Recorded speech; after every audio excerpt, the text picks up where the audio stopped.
Hello everyone, welcome to my channel Richa Suman tutorial. Animal tissue के part 1 वाले series में हमने पढ़ा था एपिथेलियल टिश्यू को डिटेल से और कनेक्टिव टिश्यू को, कला ऊतक को और संयोगी ऊतक को। उस वीडियो में डिटेल से हम पढ़े थे कि कला ऊतक क्या होता है, उसका काम क्या है, कहाँ पे वो पाया जाता है और उसके अलग अलग प्रकार कौन है। संयोगिक ऊतक के बारे में भी हमने पढ़ा था। तो जिन्होंने उस वीडियो को नहीं देखा है, प्लीज उस वीडियो को जाकर के पहले देख लीजिए, तभी इस वीडियो में जो पढ़ाया जा रहा है वो समझ में आएगा। तो अभी इस वीडियो में हम लोग बचे हुए दो टिश्यू को पढ़ेंगे, मस्कुलर टिश्यू और नर्वस टिश्यू के बारे में। मस्कुलर टिश्यू क्या है, नर्वस टिश्यू क्या है, नर्वस टिश्यू के टाइप्स क्या है, मस्कुलर टिश्यू के टाइप्स क्या है। तो चलिए स्टार्ट करते हैं हम लोग पढ़ना।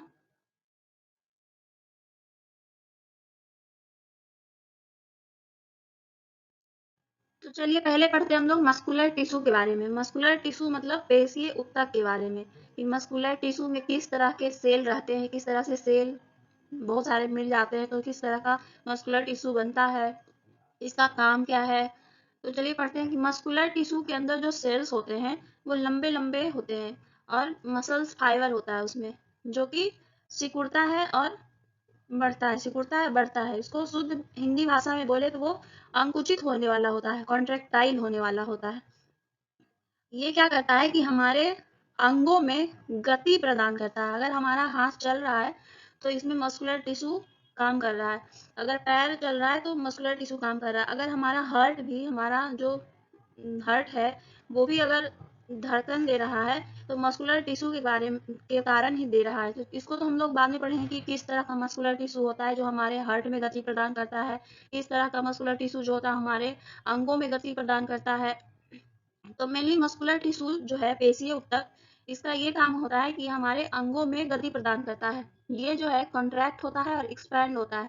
क्यों होता है? इसके अंदर जो है प्रोटीन पाया जाता है, एक्टिन और मायोसिन। ये देखिए हाईलाइटेड करके हमने रखा है, इसको आप लोग नोट करिएगा क्योंकि ये इंपॉर्टेंट होता है एग्जाम के व्यू से, कि एक्टिन और मायोसिन के कारण ही इसके पास जो है कॉन्ट्रैक्ट करने का और एक्सपैंड करने का क्षमता होता है। यहाँ पे नीचे पिक्चर में आपको दिखाया गया है मसल्स के स्ट्रक्चर को। यहाँ नीचे एक्टिन है, मायोसिन प्रोटीन है। एक्टिन मायोसिन ऊपर का जो कवरिंग है, ऊपर जो ढका हुआ है, इसको हम लोग सार्कोलेमा बोलते हैं, सार्कोलेमा। और इसी के अंदर जो अगर कुछ द्रव्य होता है, लिक्विड होता है, उसको हम लोग सार्कोप्लाज्मा बोलते हैं। तो ये तो था मस्कुलर टिश्यू के बारे में कि कैसा होता है, इसके अंदर के सेल्स कैसे होते हैं, ये कॉन्ट्रैक्ट एक्सपेंड करता है तो क्यों करता है। तो हम लोग अब पढ़ेंगे एक एक करके मस्कुलर टिश्यू के बारे में। सारे तो मस्कुलर टिश्यू है, किस तरह के मस्कुलर टिश्यू हमारे बॉडी में कहाँ पाए जाते हैं और उनका क्या काम है, इसको हम लोग डिटेल से पढ़ेंगे नेक्स्ट स्लाइड में। चलिए चलते हैं नेक्स्ट स्लाइड में। अब देखिए एक ऊपर में क्वेश्चन मार्क लगा हुआ है कि आर ऑल मसल सेम, क्या सारी मांसपेशियां बराबर है, सेम है। तो इसका सवाल होगा नहीं, सेम नहीं है। इस सवाल का जवाब होगा सेम नहीं है। क्यों? क्योंकि सब के अलग अलग काम है, सब अलग अलग काम करते हैं, काम के हिसाब से इनका जो है स्ट्रक्चर बनावट में भी अलग अलग है, भिन्नता है बनावट में भी। तो पहला जो देखिए हम लोग पढ़ेंगे स्ट्रिएटेड मसल्स के बारे में। ये जो है मस्कुलर टिश्यू का एक भाग है। और स्ट्रिएटेड मसल्स क्या होता है कि इनके पास स्ट्रिएशन होता है। स्ट्रिएशन मतलब धारीदार होती हैं ये, धारीदार मांसपेशियां। स्ट्रिएटेड मसल्स का नाम होता है धारीदार मांसपेशियां। तो इनके पास धारी धारी जैसा स्ट्रक्चर होता है। क्यों ये धारी धारी स्ट्रक्चर होता है? तो इनके पास लाइट और डार्क बैंड होता है। ये लाइट और डार्क बैंड यहाँ देखिए हमने पिक्चर के माध्यम से नीचे समझा के रखा है कि लाइट बैंड है, डार्क बैंड है।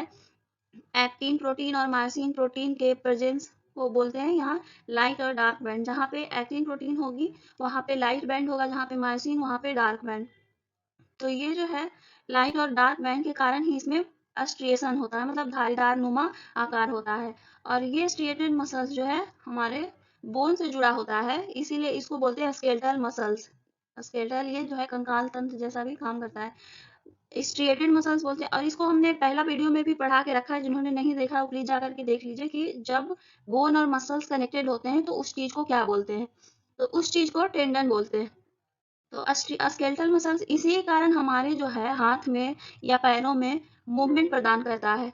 मतलब हमारे हाथ ऐसे हिलते हैं या पैरों से हम चल पाते हैं, किस लिए? तो क्योंकि ये स्केलेटल मसल्स है। और हम लोग जो है अपनी मर्जी से हाथ ऊपर उठा सकते हैं या नीचे रख सकते हैं, अपनी मर्जी से चलना चाहे तो चल सकते हैं, तो मतलब वॉलेंट्री मसल्स के कारण ही कर सकते हैं ये सब, तो इसीलिए इसको बोलते हैं वॉलेंट्री मसल्स भी। अगर हम अपनी इच्छा अनुसार हाथ पैर हिला रहे हैं तो वॉलेंट्री मसल्स के कारण। तो ये कैसा होता है इसका स्ट्रक्चर कि ये जो है अनब्रांच्ड होता है। ऊपर देखिए, ऊपर में हमने इसका लगा के रखा है, इसमें कोई ब्रांचिंग नहीं, सीधा सीधा है, अनब्रांच होता है और बहुत सारा न्यूक्लियस होता है, इसीलिए इसको मल्टी न्यूक्लिएटेड भी बोलते हैं। तो स्ट्रिएटेड मसल्स को हमने पढ़ा है कि स्ट्रिएटेड मसल्स जनरली कहाँ पाया जाता है, हमारे हाथ में, पैरों में, मतलब जिस भी जगह पे हम अपनी इच्छा अनुसार किसी अपने अंग को गति प्रदान करा सकते हैं, तो वहाँ पे वॉलेंट्री मसल्स के कारण जो है प्रेजेंट होता है ये स्ट्रिएटेड मसल्स। इसी को बोलते हैं हम लोग वॉलेंट्री मसल्स। और ये हमारे बोन से भी अटैच्ड होता है ये मसल्स, इसीलिए इसको स्केलेटल मसल्स भी बोलते हैं। और ये कॉन्ट्रैक्शन एक्सपेंशन का काम करता है, लाइट और डार्क बैंड इसमें प्रेजेंट होते हैं। तो ये देखिए, हम यहाँ पे फोटो भी लगा के रखा है, यहाँ पे बोन्स है यहाँ पे, और ज्वाइंट यहाँ पे स्ट्रिएशंस भी प्रेजेंट है। नीचे में आप देख सकते हैं गुलाबी कलर का एक पिक्चर लगा हुआ है वहाँ।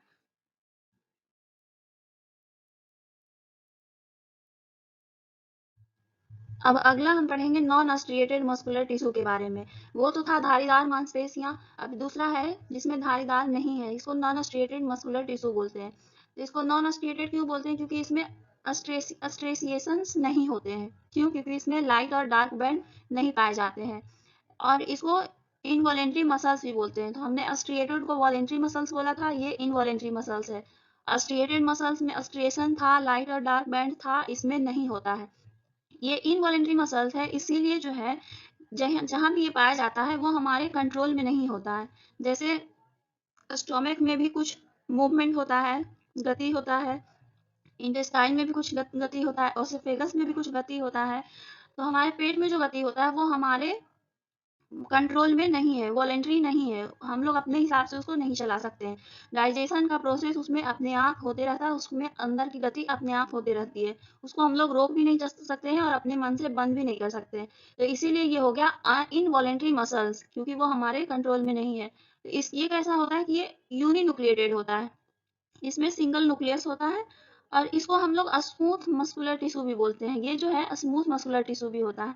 तो यहाँ पे देखिए, यहाँ पे हमारा ये स्मॉल इंटेस्टाइन है, यहाँ पे पिक्चर में दिया गया है कि कैसे नॉन स्ट्रिएटेड मसल से, अगर इसी को स्मॉल इंटेस्टाइन है, यहाँ के किसी भी अगर पार्ट को हम लेके माइक्रोस्कोप में जूम करके देखेंगे तो यहाँ पे नॉन स्ट्रिएटेड मस्कुलर टिश्यू इस तरह के पाए जाएंगे। अब इनको भी जूम करके देखेंगे तो इसके अंदर फिर न्यूक्लियस वगैरह दिखाई देगा, इसके अंदर जो फाइबर होता है, सेल्स होता है, वो भी दिखाई देगा। तो चलिए, ये तो था नॉन स्ट्रिएटेड मस्कुलर टिश्यू के बारे में। ये इनवॉलेंट्री काम करता है, इनवॉलेंट्री मसल्स है, इसको हम लोग स्मूथ मसल्स भी बोलेंगे, और ये हमारे स्टोमक में, इंटेस्टाइन में पाया जाता है।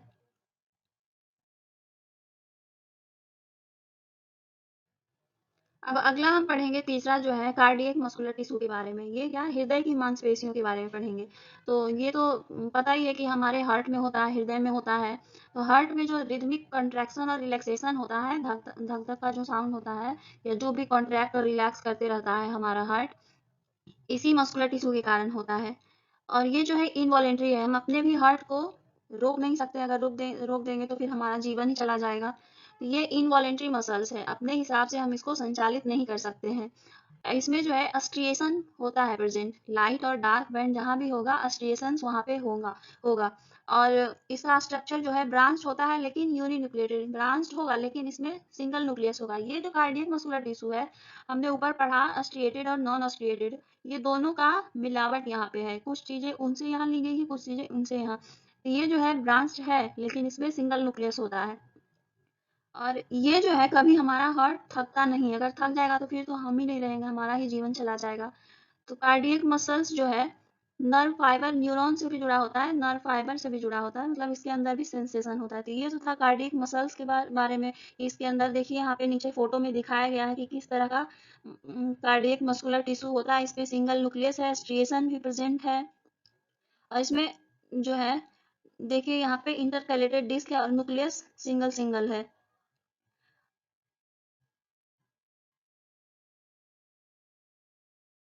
चलिए चलते हैं नेक्स्ट स्लाइड में। तो देखिए, पिछले हम लोग पढ़ लिए हैं स्ट्रिएटेड मसल्स के बारे में, नॉन स्ट्रिएटेड मसल्स के बारे में और कार्डियक मसल्स के बारे में। तीनों मस्कुलर टिश्यू का फंक्शंस भी हमने देखा। अब हम पढ़ेंगे नर्वस टिश्यू के बारे में। तो नर्वस टिश्यू जो है ये नर्व सेल का बना होता है। नर्व सेल को हम लोग न्यूरॉन भी बोलते हैं। इसका क्या काम होता है कि अगर कहीं से भी हम लोग को अगर टच का सेंसेशन होता है, अगर तीखा लगता है, अगर हम लोग किसी चीज को छूते हैं तो गर्म लगता है, इस तरह के सेंसेशन को हमारे दिमाग तक अगर कोई पहुंचाता है तो वो नर्वस टिश्यू है। ये रिस्पॉन्स करता है किसी भी स्टिमुली को। और नर्व सेल और न्यूरॉन जो है ये फंक्शनल यूनिट है, स्ट्रक्चरल और फंक्शनल यूनिट है नर्वस सिस्टम का। और एक चीज और ये इम्पोर्टेंट है कि नर्वस टिश्यू जो है कभी डिवाइड नहीं करता है। अगर गलती से भी कहीं चोट लग गया, अगर सर में, हमारे सर में जो है नर्वस टिश्यू वगैरह प्रेजेंट होता है, वहाँ चोट लग जाता है तो फिर वो डिवाइड नहीं करता है, तो रिकवर होना बहुत मुश्किल हो जाता है। ये डिवाइड क्यों नहीं होता है? क्योंकि डिविजिबिलिटी जो है उस क्राइटेरिया को पूरा करने के लिए सेंट्रियोल का जरूरत होता है, लेकिन नर्वस टिश्यू के पास सेंट्रियोल नहीं होता है। इसीलिए नर्वस टिश्यू चूंकि ये डिवाइड नहीं करता है, इसको रिपेयर करना बहुत मुश्किल हो जाता है। इसीलिए इसका जो है लाइफ स्पान मतलब जिंदगी ही 100 साल का होता है, ताकि ये 100 साल तक रहे। एक चीज और इसमें एग्जाम्स में पूछे जाते हैं कि सबसे लॉन्गेस्ट सेल हमारे बॉडी का क्या है, तो वह नर्व सेल और न्यूरॉन ही है। और ये भी पूछा जाता है कि लाइफ स्पान क्या है नर्व सेल और न्यूरॉन का, तो 100 साल है। तो ये देखिए यहाँ पे पिक्चर है नर्व सेल और न्यूरॉन का, जिसमें दो पार्ट है इसका स्ट्रक्चर का। ऊपर का बॉडी है और नीचे का बॉडी है। एक्सॉन टर्मिनल नीचे है, ऊपर डेंड्राइट्स है, न्यूक्लियस इसमें बीच में है, और जो बीच में है एक माइलिन सीट इसको बोलते हैं, बाहर बाहर जो माइलिनेटेड सीट होता है माइलिन सीट है। तो ये तो था नर्वस टिश्यू के बारे में। अब मसल से और भी कुछ क्वेश्चंस आते हैं, जैसे कि हमारे ह्यूमन बॉडी में कितने मसल्स पाए जाते हैं, या हमारे बॉडी में सबसे बड़ा मसल्स कहाँ पे है, हमारी बॉडी में सबसे छोटा मसल्स क्या है, कहाँ पे है। तो हमारे पूरे बॉडी में 640 मसल्स हैं, 639 या 40 मसल्स हैं। और सबसे लार्जेस्ट मसल्स जो है वो ग्लूटस मैक्सिमम है, मैक्सिमस है। इसी को हम अक्सर एग्जाम में ये पूछा जाता है कि लार्जेस्ट मसल्स कौन सा है, तो ग्लूटस मैक्सिमस है। ये कहाँ, तो हमारे बॉडी में पाया जाता है, हिप में पाया जाता है। स्मॉलेस्ट मसल्स कौन सा है, तो ये स्टेपिडस है, ये हमारे कान का जो पिछला हिस्सा है वहां पे पाया जाता है। तो ये तो था मस्कुलर टिश्यू और नर्वस टिश्यू के बारे में। चलिए अब नेक्स्ट स्लाइड में चलते हैं।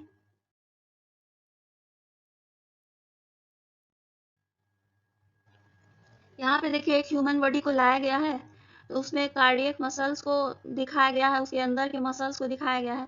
और उसके बाद ये कहाँ पाया जाता है, तो ये हमारे ह्यूमन हार्ट में, देखिए ऊपर फोटो ह्यूमन हार्ट का, वहाँ पे पाया जाता है। तो ये क्या है, दूसरा है स्केलेटल मसल्स। स्केलेटल मसल्स भी देखिए कहाँ पाया जाता है, तो हमारे लेग या हैंड में, बाइसेप्स वगैरह में पाया जाता है स्केलेटल मसल्स। अगला जो है स्मूथ मसल्स। स्मूथ मसल्स कहाँ पाया जाता है, तो ये हमारे स्मॉल इंटेस्टाइन, लार्ज स्टोमक वगैरह में पाया जाता है। तो ये पिक्चर के माध्यम से हमने बताया कि ये कहाँ पाया जाता है। जैसे अनस्ट्रिएटेड होता है तो ये एलिमेंट्री कैनाल वगैरह में पाया जाता है, रेक्टस वगैरह में, वहाँ ये गति प्रदान करता है। और वहाँ पे ये खुद से, इसको हम लोग इनवॉलेंट्री है, हम लोग रोक नहीं सकते हैं। और स्केलेटल मसल्स में जो है वॉलेंट्री है, उसको हम लोग रोक सकते हैं। जैसे बोन से मसल्स कनेक्टेड रहता है तो वहाँ टेंडन जैसा काम करता है, टेंडन उसको बोलते हैं। ये अलग अलग बॉडी पार्ट्स में पाया जाता है और मूव करता है। कार्डियक मसल्स जो है हमारे जो हृदय है उसके आउटर वाल में पाया जाता है, कॉन्ट्रैक्शन और एक्सपेंशन करता है। और ये पूरे लाइफ ऐसे ही कॉन्ट्रैक्ट और एक्सपैंड करते रहता है, ये कभी फेल नहीं होता है, कभी थकता नहीं है। अगर थक जाएगा तो हमारा लाइफ ही नहीं रहेगा, हम ही नहीं बचेंगे। तो आई होप आपको समझ में आया होगा ये सारे मसल्स। और नेक्स्ट हमने पढ़ा था नर्वस टिश्यू के बारे में। तो ये नर्व सेल और न्यूरॉन का बना होता है, ये डिवाइड नहीं करता है। तो आई होप आपको ये वीडियो अच्छा लगा होगा। अगर अच्छा लगा हो तो प्लीज़ लाइक, शेयर और सब्सक्राइब करिए। हमारे चैनल का नाम रिचा सुमन ट्यूटोरियल है। अब नेक्स्ट वीडियो जो आएगा वो टिश्यू पे जो क्वेश्चंस हर एग्जाम में पूछे जाते हैं उन पर आएगा।